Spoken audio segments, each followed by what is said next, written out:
नमस्कार सर्व विद्यार्थी मित्रांचं स्वागत आहे आपल्या स्टिकर मराठी सरळ सेवा भरती या YouTube चॅनलवर। मी नीता घुले पानसरे तुमचं पुन्हा एकदा मनपूर्वक स्वागत करते। आजचा आपलं लेक्चर असणार आहे भौतिक शास्त्राचा जो विषय आहे मोजमापन, ठीक आहे, ज्याला आपण म्हणतो मेजरमेंट, यावर आज आपलं लेक्चर असणार आहे। तर मोजमापनाच्या पद्धती आहे जसं की SI पद्धत, MKS पद्धत, CGS पद्धत। तर MKS पद्धत ही SI पद्धत जी आहे ते काय आहे एकच आहे। काही काही लोकांना कन्फ्युजन असतं, तर ते सगळं आपण आज या चॅप्टर मध्ये बघणार आहोत। तर आजचा आपला टॉपिक काय आहे मोजमापन म्हणजे मेजरमेंट। तर सुरू करूया आपल्या आजच्या लेक्चरला। त्याआधी सगळ्यांनी चॅनलला नवीन असणार आहात तर चॅनलला सबस्क्राइब करून घ्यायचं आहे, लिंकला शेअर करायचं आहे आणि व्हिडिओला लाईक करून घ्यायचं आहे। ओके, तर बघा सर्व पदार्थ काय सांगितलेलं आहे मोजमापन। सर्व पदार्थ वस्तू यांचे मोजमापन करण्यासाठी वेगवेगळ्या प्रकारच्या एककांचा वापर केला जातो। असे मोजमाप करण्यासाठी एकूण 4 पद्धती वापरल्या जातात। जसं मी तुम्हाला म्हटलं की मोजमापनाच्या पद्धती असतात, मग कशात आपण मोजमाप करतो। मग सर्व पदार्थ वस्तू यांचे मोजमाप करण्यासाठी आपल्याला वेगवेगळ्या प्रकारच्या पद्धती आहेत, त्यांचे वेगवेगळे एकक आहे। मग ते काय आहे, ते एककांचा वापर केला जातो आणि हे करण्यासाठी 4 पद्धतींचा वापर केला जातो। मग त्या 4 पद्धती तुम्हाला परीक्षेत विचारल्या जातात की एकक सांगा, ह्या पद्धतीतलं एकक सांगा, त्या पद्धतीतलं एकक सांगा। तर हे एकके आज आपल्याला बघायचे आहे आणि ती लक्षात ठेवायची आहे।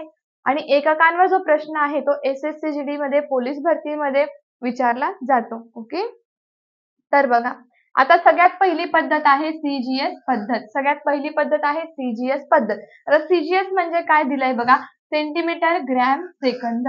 ओके, दुसरी आहे MKS पद्धत। दुसरी पद्धत कुठली आहे MKS पद्धत म्हणजे काय, मीटर किलोग्रॅम आणि सेकंद। काय आहे मीटर किलोग्रॅम अँड सेकंद। त्यानंतर बघा FPS पद्धत दिली आहे, ही काय आहे फूट पाऊंड आणि सेकंद। आपल्याला या पद्धती दिलेल्या आहेत ज्याच्याने आपल्याला व्यवस्थित सगळं कळेल म्हणून पुढे पण लिहिलं। त्यानंतर बघा SI पद्धत। आता SI पद्धत जी आहे ती सर्वीकडे मान्य असलेली पद्धत आहे।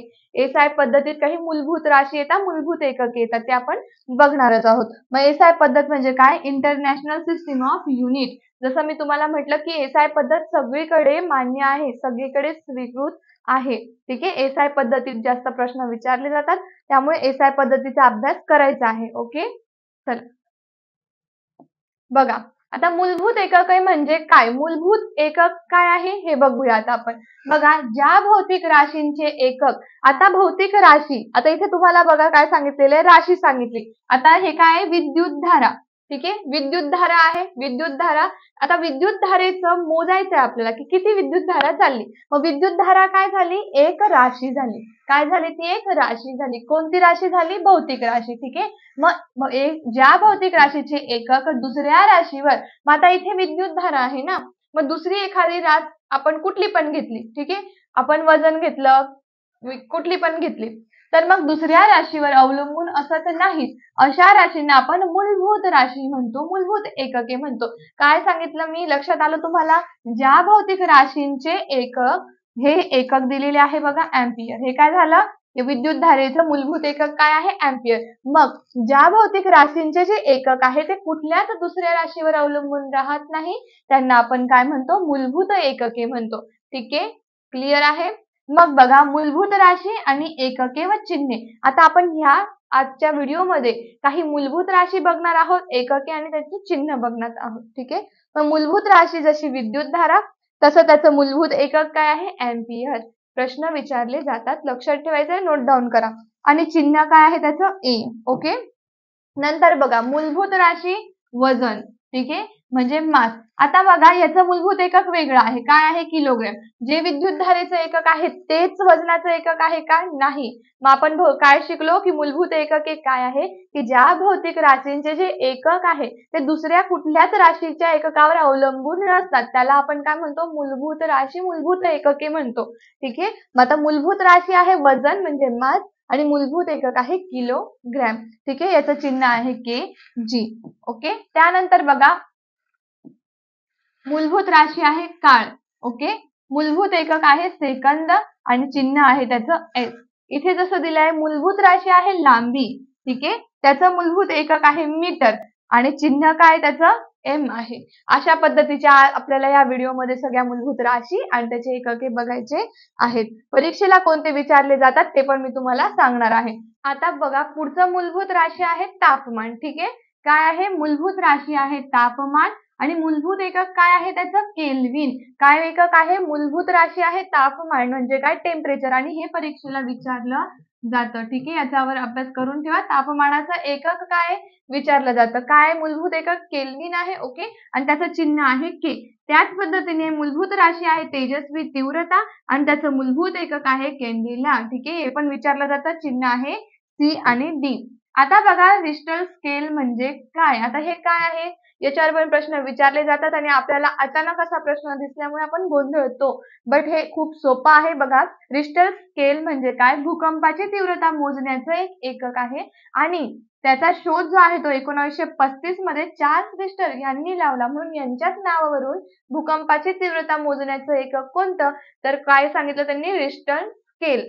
का घेतलं ते? कारण कोणी शोधलेलं आहे त्या सायंटिस्टचं नाव घेतलं गेलं आणि म्हणून त्या एककाचं नाव काय दिलं गेलं? Richter scale. त्याचा शोध कधी लागला होता? 1935 मध्ये. हे लक्षात ठेवायचं. आता मूलभूत राशी काय आहे? पदार्थांची राशी. काय सांगितलं त्यांनी? मूलभूत राशी म्हणजे काय? पदार्थांची राशी. मूलभूत एकक काय आहे? मोल. आपण कोणतीही गोष्ट जेव्हा मोजतो तर आपण एक मोल जेव्हा आपण असा विचार करतो की आता ही राशी आहे आपल्याला मोजायचं आहे. ठीक आहे. पदार्थांची राशी आपल्याला काढायची. एक पदार्थ आहे तर आपण त्याला मोलनी करतो. ठीक आहे. जेव्हा आपण ते लिहित असतो तर आपण काय बोलतो? मोल, इतके मोल. ठीक आहे. 1 मोल, 2 मोल. ठीक आहे. मग मूलभूत राशी कोणती आहे? पदार्थांची राशी आणि तिचं मूलभूत एकक येतं मोल आणि चिन्ह आहे एल म्हणजे काय? मोल. त्यानंतर बघा साध्य एकके. आता साध्य म्हणजे डिराइव्हड युनिट्स. हे काय आहे बघा? साध्य एकके ज्या भौतिक राशी या मूलभूत राशींच्या मदतीने. आता आपण मूलभूत राशी बघितल्या होत्या ना, मूलभूत एकके बघितले ना, त्याच पद्धतीने आपण साध्य एकके बघणार आहोत. मूलभूत एकके बघताना आपण काय बघितलं? ज्या भौतिक राशींचे एकके दुसऱ्या राशींवर अवलंबून राहत नाही त्यांना आपण काय म्हणतो? मूलभूत एकके म्हणतो. मूलभूत राशींचे मूलभूत एकके म्हणतो. आता आपल्याला साध्य एकके बघायचे. मूलभूत एकके कळले. पण बघा आता हे साध्य म्हणजे काय? ज्या भौतिक राशी या मूलभूत राशींच्या मदतीने तयार होतात. ज्या राशी आहेत पण त्या कोणाच्या सहाय्याने तयार झाल्या? ज्या भौतिक राशी होत्या त्यांच्या सहाय्याने तयार होतात अशा राशींना आपण साध्य राशी असे म्हणतो. मग समजलं? मूलभूत राशी आणि साध्य राशीमध्ये एक चार्ट बनवा. जसं आपण डिफरन्स लिहितो. बरोबर ना? मग इकडे मूलभूत राशी, इकडे साध्य राशी आणि एक एक पॉइंट लिहत जा म्हणजे तुम्हाला ते लवकर पाठ होईल आणि तुमची कन्सेप्ट पण लक्षात राहील. ओके. आता आपण तसे काही बघूया. बघा मूलभूत राशी काय आली इथे? राशी आहे बल म्हणजे फोर्स आणि त्याचं एकक आहे न्यूटन. हे परीक्षेला हमखास विचारलं जातं. याच्यावर प्रश्न येतात. पोलीस भरतीला याच्यावर प्रश्न आलेले आहे आणि SSC GD ला सुद्धा युनिट्स वर प्रश्न येतात म्हणजे एककांवर खूप प्रश्न विचारलेले. प्रिव्हियस 5 वर्षाच्या ज्या क्वेश्चन पेपर आहेत, 5 वर्षाची एक्झाम झालेली SSC GDची, ते क्वेश्चन पेपर सगळ्यांनी बघायचं. फिजिक्समध्ये जर तुम्हाला काही विचारलं गेलं तर ते एककेच आहे. ओके. आता बघा चिन्ह आहे त्याचं एन. कशाचं? एकदम काय म्हणतात त्याला? व्हेरी व्हेरी इम्पॉर्टंट म्हणा तुम्ही. कारण काय आहे? बलाचं एकक विचारलं जातं. बहुतांश पेपरमध्ये आहे हेच एकक विचारतात. तर काय आहे? न्यूटन. कोणी इथे वजन लिहितं. त्याचं लिहायचं नाहीये. ठीक आहे. बलाचं काय आहे? न्यूटन आणि त्याचं चिन्ह आहे एन. आता मूलभूत राशी बघणार आहोत आपण. ऊर्जा हे पण विचारलं जातं परीक्षेला. काय आहे? मूलभूत राशी ऊर्जा म्हणजे एनर्जी आणि मूलभूत एकके आहे जूल. काय आहे मूलभूत एकक त्याचं? जूल आहे. म्हणजे चिन्ह येईल जे. त्यानंतर बघा मूलभूत राशी आहे चाल म्हणजे स्पीड आणि मूलभूत एकक त्याचा आहे मीटर पर सेकंड स्क्वेअर. विचारलं जातं. चिन्ह आहे मीटर पर सेकंड MS. ठीक आहे. मूलभूत राशी आहे दाब. आता हे पण विचारलं गेलेलं आहे मागच्या पेपरमध्ये SSC GD ला. ठीक आहे. मूलभूत राशी आहे दाब आणि त्याचं मूलभूत एकक आहे पास्कल. ठीक आहे. PA चं चिन्ह. बघा आपल्याला इकडे सगळ्या बघायच्या आहेत मूलभूत राशी आणि एकके म्हणून आपण आज टॉपिक घेतलाय मोजमापन. ठीक आहे. वारंवारितेचा आहे हर्ट्झ. ठीक आहे. वारंवारितेचे एकक आहे हर्ट्झ. आपल्याला श्राव्यातील ध्वनी किती आहे? मनुष्य कितीपर्यंतचा ध्वनी ऐकू शकतो किंवा आपण किती ध्वनीच्या अंतर्गतला ध्वनी ऐकू शकतो? 20 ते किती? 20 हर्ट्झ ते 20,000 हर्ट्झ. ठीक आहे. मग आता हे हर्ट्झ काय आहे? तर ध्वनीच्या वारंवारितेचे एकक आहे.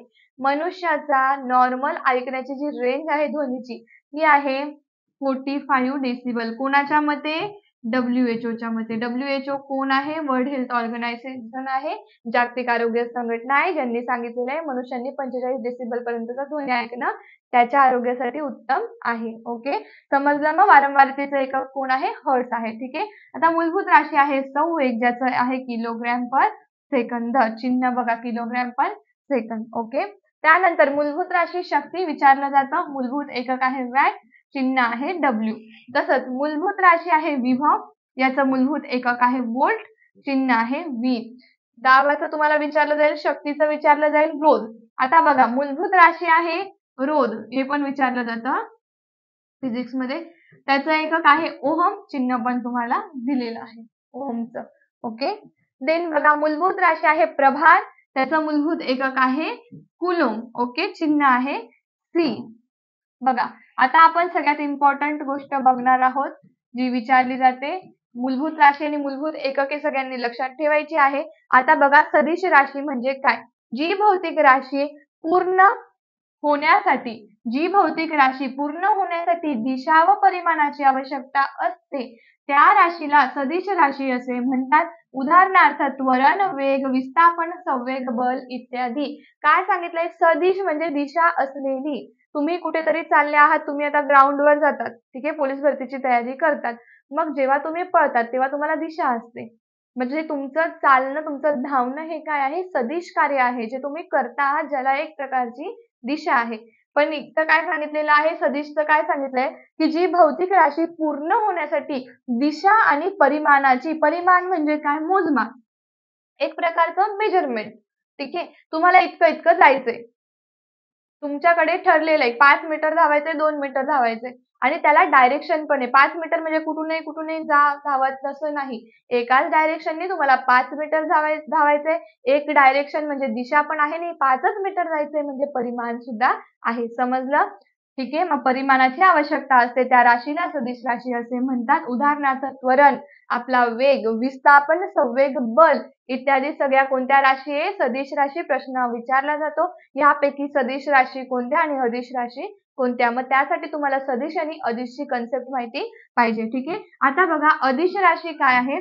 जी भौतिक राशी केवळ परिमाण दिल्याने व्यक्त होते, त्या राशीला आपण बोलतो अदिश राशी. म्हणजे काय सांगितलेलं आहे? की अशा पद्धतीची राशी आहे की जिला काय आहे? फक्त परिमाणच आहे. परिमाण दिल्यानेच आपण तिला व्यक्त करू शकतो, म्हणजे तिला कोणतीही दिशा नाही. सदिश म्हटलं की जिला दिशा आहे आणि अदिश म्हटलं की ज्याला दिशा नाही. तिला फक्त मेजरमेंट आहे. तुम्हाला 5 किलोमीटर फक्त जायचं, पण डायरेक्शन नाही. कोणत्याही डायरेक्शननी जा, म्हणजे काय? परिमाण आहे. जसं मी तुम्हाला सांगितलं की परिमाण म्हणजे काय? मग परिमाण आहे.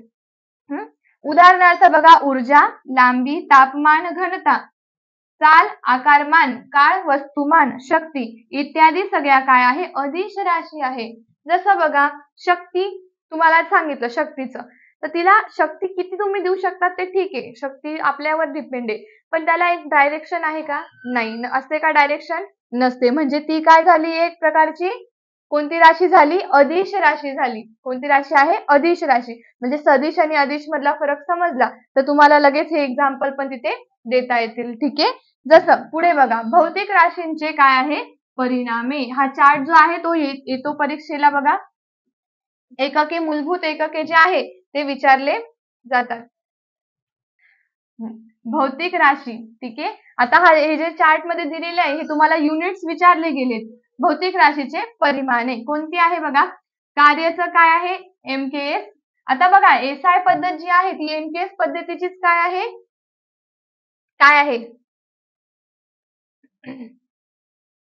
SI पद्धत जी आहे ती MKS पद्धतीचंच रूप आहे. मग MKS मध्ये विचारलं मॅडम का SI मध्ये विचारलं, असं कन्फ्युजन होऊ शकतं, इतर खूप जणांचं होतं. त्यामुळे मी तुम्हाला सांगते की SI पद्धत MKS पद्धतीचंच रूप आहे, विस्तारित रूप आहे ते.